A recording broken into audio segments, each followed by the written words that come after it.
First time ko nga palang gagawin ang ambigram na to. Pero this time, ang ambigram na to ay may twist.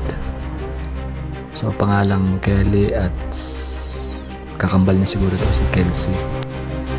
So, hindi tayo mag-layout, hindi tayo gagamit ng lapis. Direkta tayo. At ang gagawin natin ay isang magic. Opo, tama po ang narinig nyo. Isa po itong magic. Okay? So, makinig. Okay, ang nasulapuin so maskidot Moku.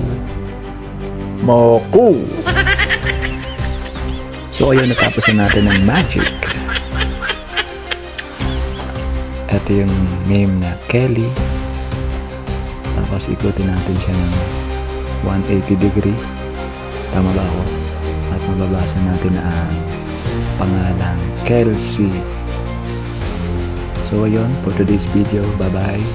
Pa-like and share naman. Salamat.